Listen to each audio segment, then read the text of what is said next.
Malik Davenport had everything a man could ever want: money, power, respect. But none of it mattered anymore, because he couldn't feel a single thing. That was the most terrifying part. At just 34 years old, Malik sat alone in the massive entrance hall of his secluded mountain estate in Aspen Hills. The silence was so loud, it drowned out his thoughts. A fire burned in the stone fireplace, but its warmth never reached him. The light never seemed to touch his eyes. Malik was a billionaire, a visionary in the tech world, a man the business community treated like royalty. People feared him, investors adored him, and the media followed his every move. Yet he hadn't laughed in over 3 years. His therapist called it emotional detachment, the result of unresolved trauma, but Malik didn't care for labels. All he knew was that after the week his mother died and his wife betrayed him, the world had gone dark. 3 years had passed, and he still lived as though color had been drained from everything. He tried to manage the emptiness by burying himself in work, acquiring more companies, and appearing at charity events for the cameras, but one night, sitting in the same armchair where his mother used to read to him, he felt something inside him quietly crack. It wasn't pain, it was the realization that he had forgotten what joy, hope, and love even felt like. What scared him more than death was the possibility that he had become incapable of being human. That night, he didn't call a therapist. He didn't pour himself a drink. He walked barefoot into the kitchen, past marble counters polished to perfection, and sat at the small wooden table near the back window. That was when he saw Naomi, 22 years old, quiet, observant, the new live-in maid the agency had sent 2 weeks earlier. She was mopping the floor, her sleeves rolled up, her natural curls tied into a loose braid. She looked up, startled to see him, but didn't flinch. Instead, she gave him a small polite nod and went back to her work. Malik watched her in silence for 10 minutes. Without saying a single word, there was something about her, something he couldn't explain. It wasn't beauty alone, though she was striking. It wasn't confidence, though she carried herself with quiet pride. It was something else. The next morning, Malik asked his assistant to run a background check. Her story was simple. She had been raised by a single mother after her father died. She'd started nursing school, but dropped out due to money struggles. She was working as a maid part-time to save enough to return. But there was one detail Malik didn't expect to find. Years ago, his mother, Evelyn Davenport, had once stopped a woman from jumping off a bridge in Atlanta. That woman was Naomi's mother. The realization hit him like a wave. Fate, or coincidence, he didn't know, but for the first time in years, he felt something faint, something real connection. 2 days later, Malik asked Naomi to sit with him at the same kitchen table. She was nervous, unsure why her employer wanted to speak to her directly. He stayed quiet for a moment before finally speaking. "I don't need you to clean for me," he said. "I need you to help me feel again." She blinked, certain she'd misheard him. "Not asking for love," Naomi, Malik continued. "I'm not even asking for affection. I just need someone who can remind me what it means to be human. Even if it's just once." Naomi looked at him. Really looked at him. Despite every reason she had to protect herself, she asked the question that would change everything. "What if I'm willing?" And, just like that, a story began, not one of lust or obligation, but of 2 broken souls, standing at the edge of their own ruins, daring to step closer, even if it meant risking everything they thought they knew about themselves. Naomi Carter never imagined she would find herself working inside a place like the Davenport estate. The driveway alone was longer than the main street of her hometown. The mansion rose against the snow-covered mountains, surrounded by pine trees and a kind of quiet she had only seen in magazines. She wasn't intimidated by the size of it. What weighed heavier was the reason she was there. Her mother had told her stories when she was a child about a woman who once saved her life. A stranger who stopped her from ending everything one freezing night on a bridge in Atlanta. That woman, Evelyn Davenport, became her mother's friend, her helper, and her source of hope when the family had nothing. When Naomi heard there was a job opening at the Davenport estate, she didn't hesitate. It wasn't about the money. It was about paying a debt. She didn't expect the man she would be working for to be so cold, so distant, so haunted. Malik rarely smiled. He never looked at her unless necessary.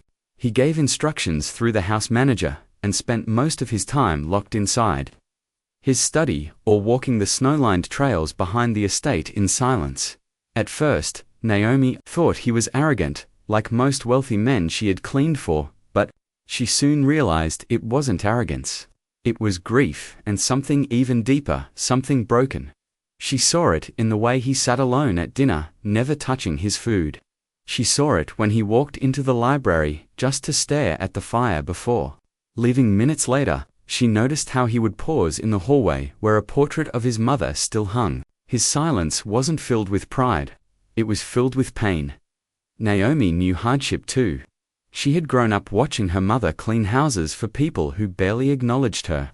She worked through high school, graduated with a scholarship, started nursing school but had to drop out when the bills became too heavy. She never dated, never partied, never had time for anything other than surviving. She kept her world small. Her goals, simple: finish school, get a job, take care of her mother, and maybe one day learn to live a little.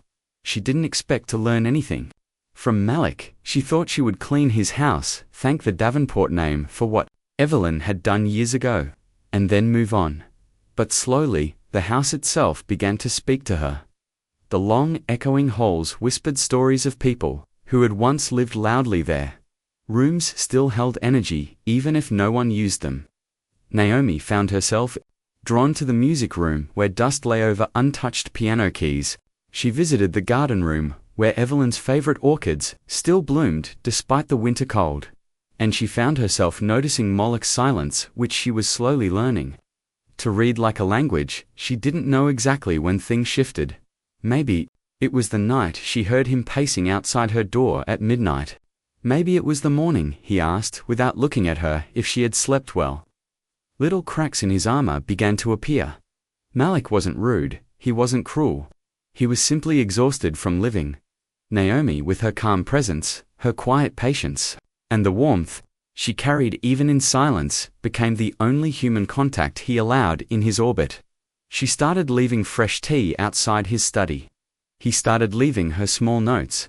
Once, she found a sticky note on the refrigerator that read, "Thank you for watering the orchids. That was something my mother used to do." It was the first time she saw his handwriting, and something about it felt strangely human. That was when she realized he wasn't a billionaire towering above her. He was a man holding himself together by threads.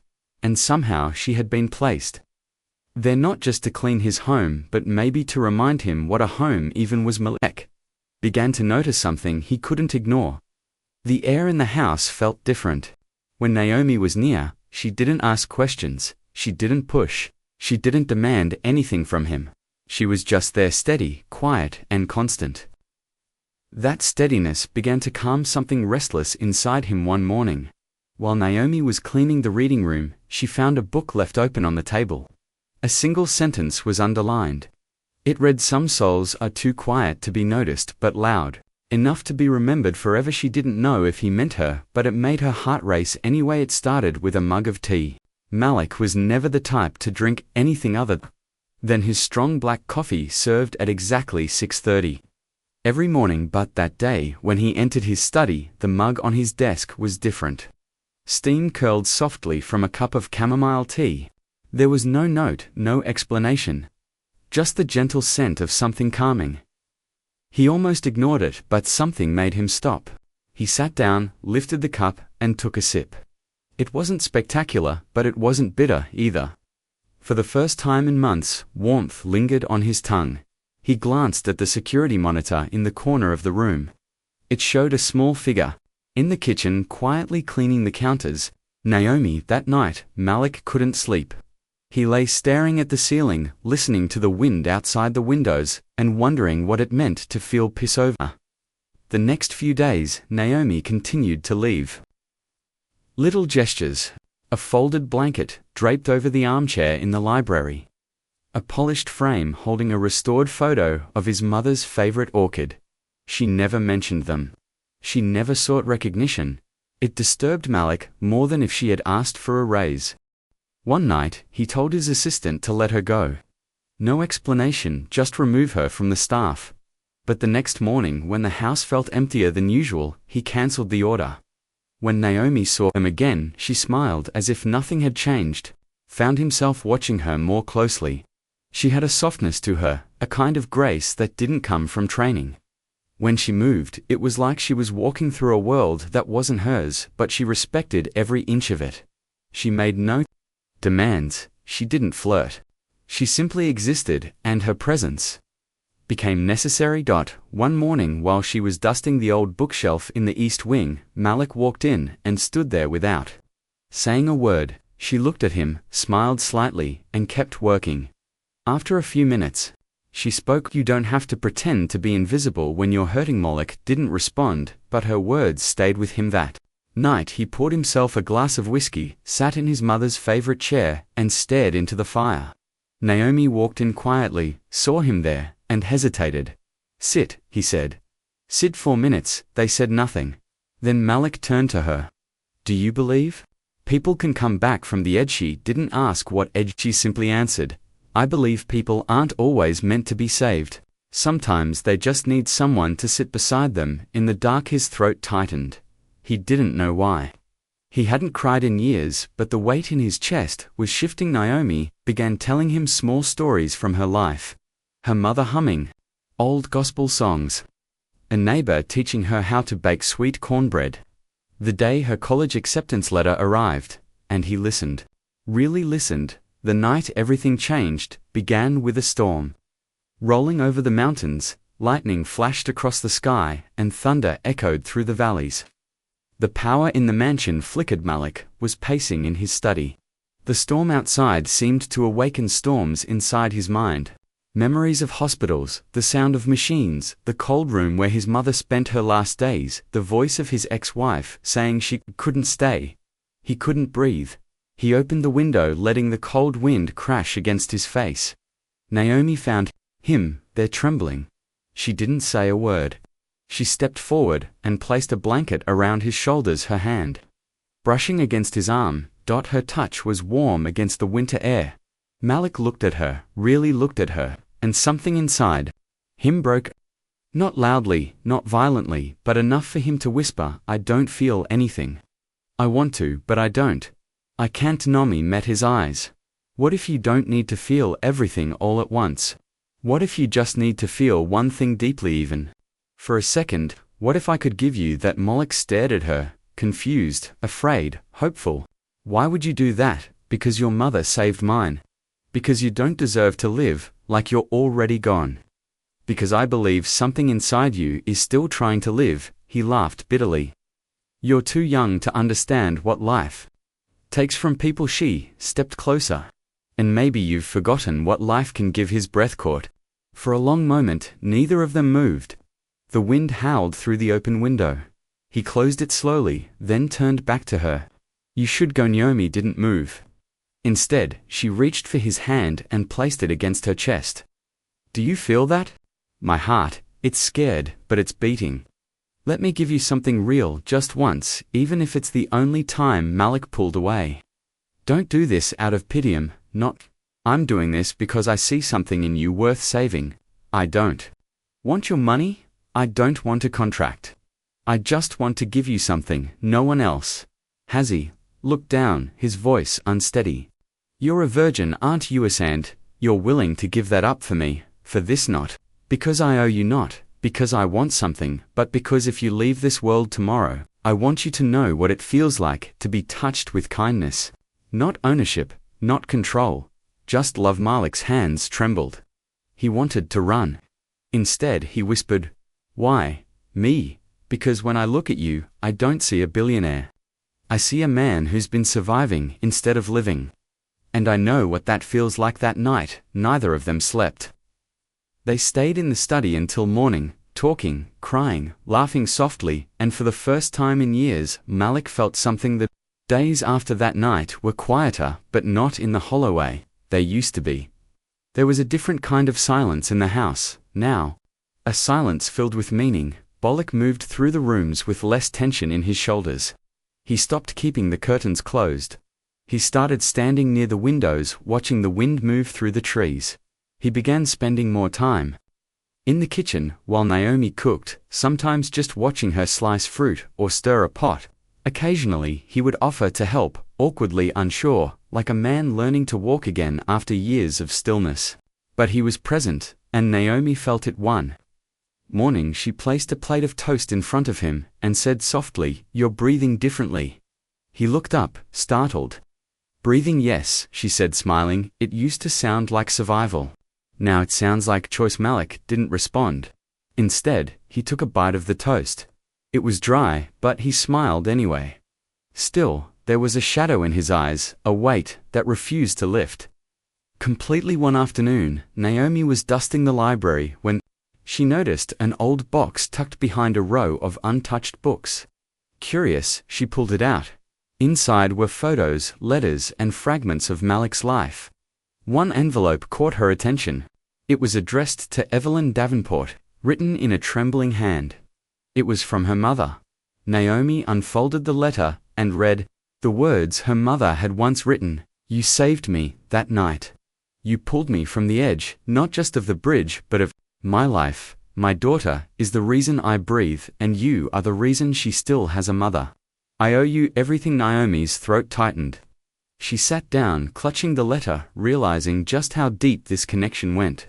She wasn't here by coincidence. She was the continuation of a kindness, a debt her mother had never truly repaid. Later that evening, she showed Malik the letter. He stared at it for a long time, his jaw tight, his eyes unreadable. "I didn't know she wrote this." "She did," Naomi said softly, "and she meant every word." Malik folded the letter gently and placed it back in the box.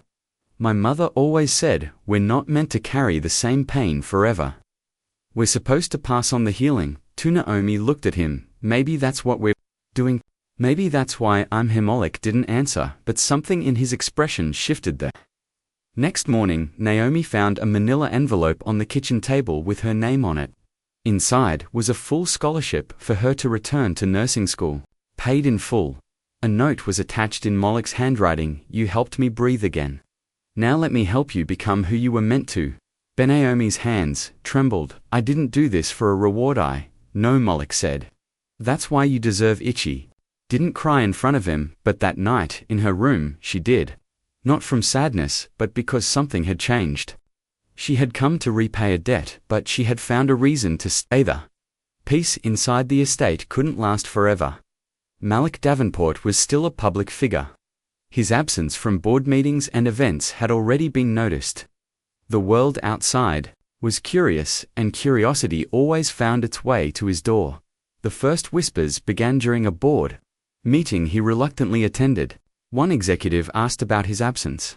Malik replied simply, "Life reminded me that no amount of money is worth losing your soul." Some respected him more for that. Others saw it as weakness, and the rumors began to grow. The media caught wind of something unusual at the Davenport estate. Anonymous sources hinted that Malik had taken in a young maid. Headlines twisted the story. Some called her a secret lover. Others called her a gold digger. Naomi found the articles by accident one morning while scrolling on her phone. She said nothing to Malik. She didn't want to be a burden, but Malik found out anyway. When his assistant stormed into his study with a stack of clippings, "They're coming for her." That evening, Malik sat with Naomi by the fire. She could sense the heaviness in his voice when he finally spoke. "I saw the articles." Her face paled, but she didn't cry. She asked only one question. "Do you regret being with me?" "Never," he said, without hesitation. "We'll face it together," she replied. But Malik knew the storm was only beginning. In the days that followed, paparazzi camped outside the estate gates. Reporters called distant relatives. Old business partners demanded explanations. One morning, his legal team arrived with advice. "Distance yourself," they said. "Tell the press she was temporary. Staff, say nothing happened. Protect your name." Malik stared at them for a long moment. "If I lie about her, I lose everything worth protecting." He walked out without another word. That night he found Naomi in the library, sitting by the window, staring at the falling snow. "I don't want to be the reason your world burns down," she said. "Not," Malik answered. "You're the reason I want to rebuild it." But the pressure mounted. Investors threatened to pull funding. Charities cancelled events. The foundation his mother built was under scrutiny. Then the worst happened. A private photo leaked. It was grainy, but clear enough to see Malik and Naomi, sitting close in the garden, his hand resting on hers. It wasn't scandalous. It was intimate. Too intimate. Headlines exploded: Young Maid seduces grieving billionaire. Inheritance rumors swirl. Gold digger or guardian angel Naomi tried to smile, but Malik could see it didn't reach her eyes. Late one night, he heard her crying in the guest room. He found her sitting on the floor, her phone on the carpet. Tearing you apart because of me, she whispered. No, he said, kneeling beside her. They're tearing apart what they don't understand. Maybe I should leave, Don. Say that maybe you'd be better off without meal. Look at me, he said firmly. She did. You are not a mistake. You are not an embarrassment. You are the only thing that feels right in this entire world. He pulled her into his arms. They stayed like that in silence, holding on to the only truth that mattered. The next morning, Malik called a press conference. Dozens of cameras waited. His statement was short. I've spent my life building an empire, but none of it matters if I can't protect the one person who reminded me what it means to be human. Her name is Naomi Carter. She is not a maid. She is not a secret. She is my peace. And if that costs me everything, then so be it. The room went silent. The footage went viral. Half the world admired him. The other half mocked him. Malik didn't care. When he returned home, Naomi was in the kitchen, tears streaming down her face. You didn't have to do that, Ty, did Malik replied. Because you are worth it. The storm outside, their lives eventually began to calm. The media moved on to new scandals. The board accepted Malik's decision. Investors stopped asking questions. Life at the estate settled back into a rhythm, though everything inside had quietly changed. Malik no longer walked in fear of perception. He walked in truth. And that truth included Naomi. One evening, as they sat under the stars on the back porch, Malik took out a small box. Naomi's breath caught. He opened it. Inside wasn't a ring, it was a single silver key. This house has always felt like a museum, Malik said, quiet, cold, full of ghosts. I want to build something different now, with you. He placed the key in her hand. I'm not asking you to marry me, not yet. I'm asking you to stay. To help me make this a home. Again Naomi looked at the key, then at him. Her answer was a whisper. I already did. Winter slowly thawed. With it, the tension that had held the mansion for months began to melt away. Malik was no longer the man he had been. His eyes carried light again, subtle but steady. His voice softened when he spoke to Naomi. He no longer lived in the shell of grief. He had stepped into something fragile, uncertain, but alive. Naomi returned to school, part-time commuting between campus and the estate. She spent her mornings studying, her afternoons caring for the house, and her evenings with Malik. It wasn't a fairy tale. Some days they argued. Some days they misunderstood each other, but they always returned to the quiet understanding that had built their bond. And then one day, a letter arrived in a plain envelope with no return address. Malik opened it in his study, expecting another article or inquiry. Instead, it contained a single sheet of paper in handwriting he recognized instantly. It was from Camille, his ex-wife. The words were brief. I heard about the girl. I hope she's real. I hope she gives you what I never could. I'm sorry I couldn't be more than a lesson. Take care of her. Malik sat in silence for a long time. Naomi found him there, the letter trembling in his hand. He passed it to her without a word. She read it quietly, then folded it carefully and set it on the desk. Are you okay? She asked. I think so, he said. It doesn't change anything. It just reminds me how far I've come. She leaned into him, and they stayed that way until the sun disappeared behind the hills. After the letter from Camille, Malik began working quietly on something. He spent hours in the guest house, meeting with contractors, making calls, sketching ideas. Naomi noticed but didn't press him. Then one morning he took her by the hand and led her outside. Snow still clung to the trees, but the air carried the first hints of spring. He brought her to the guest house. From the outside it looked the same. Inside, it had transformed. Light hardwood floors, Warm cream walls, shelves filled with books, a small piano in the corner, a fireplace surrounded by soft chairs. In the center stood a large wooden table covered in art supplies. "What is this?" Naomi whispered. "This is yours," Malik said, "for when you need space to create, or think, or breathe.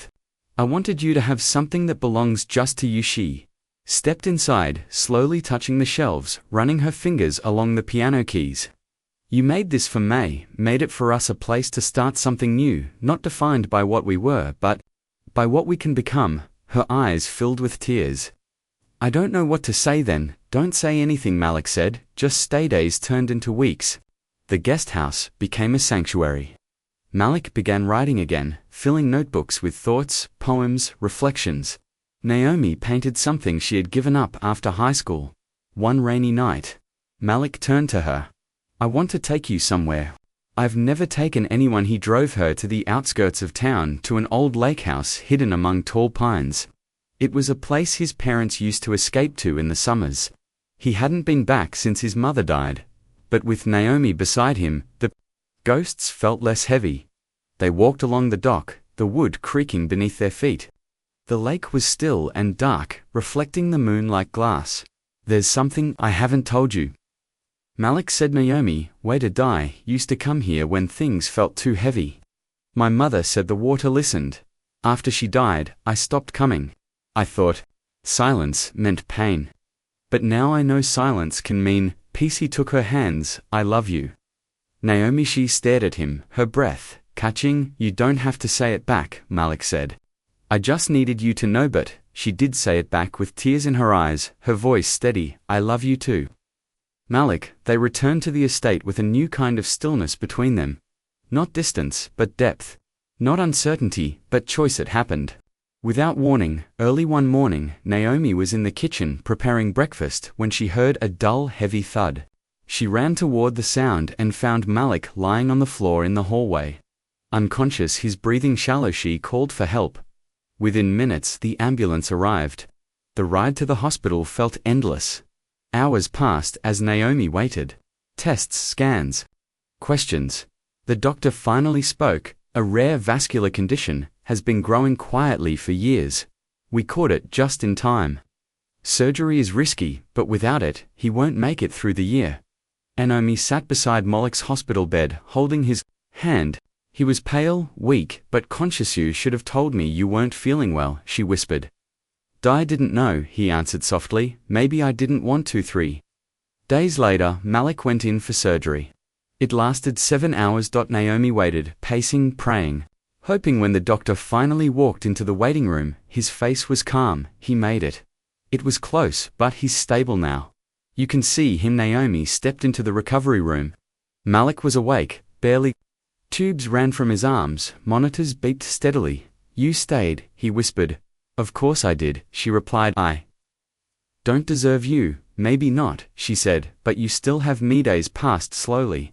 Malik recovered little by little. One evening, as Naomi helped him sit up, he whispered, "There's one thing I regret. That I never asked you to marry me." Naomi froze. Malik looked at her. "Will you?" Her eyes filled with tears. "I thought you'd never ask." Yes, I will." They didn't need a big wedding. Just the two of them in the garden behind the estate, under the same tree where he first held her hand.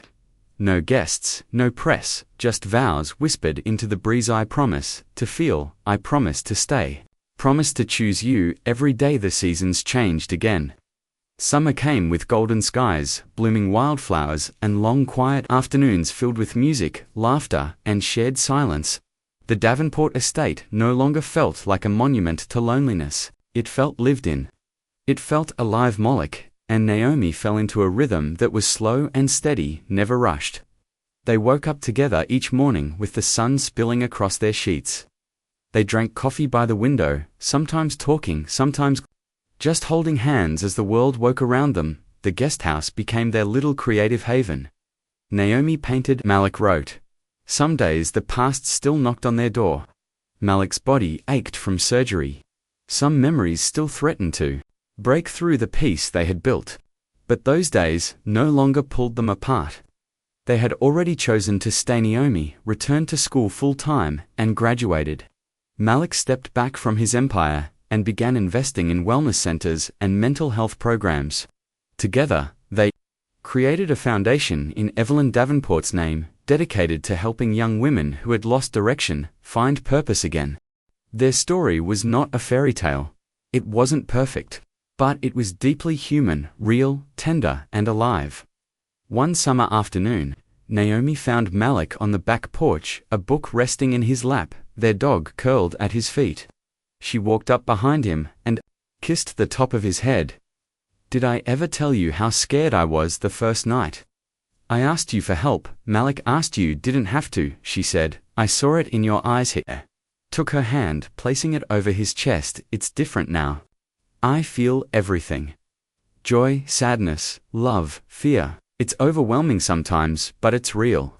I thought I was broken beyond repair, Naomi, but you didn't try to fix me. You just stayed. That's because I didn't fall in love with a broken man," Naomi said. "I fell in love with someone brave enough to heal." They sat there as the warm wind moved through the trees.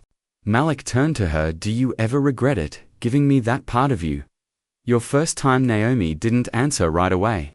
Then she looked into his eyes. "I gave you my first time, yes. But more than that, I gave you my trust, my heart, and I'd do it again, 1,000 times, because you were the first man who never asked me to be less. You let me be exactly who I was." They kissed, not out of habit, but in recognition, and knowing that love wasn't built in grand gestures, but in daily decisions to stay. Months later, Naomi graduated, and the foundation grew. Their lives were steady, full of quiet victories. One evening, as the sun set behind the hills, Naomi stood in the garden with Malik's arms wrapped around her from behind. They watched the sky turn gold and pink as the world slowed. "Do you remember the first thing you ever said to me?" Naomi asked. Malik smiled. "I said, I needed your help, feeling again." "Did I help?" she asked. He kissed her temple. "You gave me everything." As they stood there in the peace they had fought to find, Naomi whispered one last truth. "I didn't save you, Malik. You just needed someone to remind you that you were worth saving." The wind carried her words into the dusk, and in that moment, nothing else mattered. Not the past, not the noise, just the simple truth that love doesn't always rescue you. Sometimes it just reminds you that you still deserve to be whole.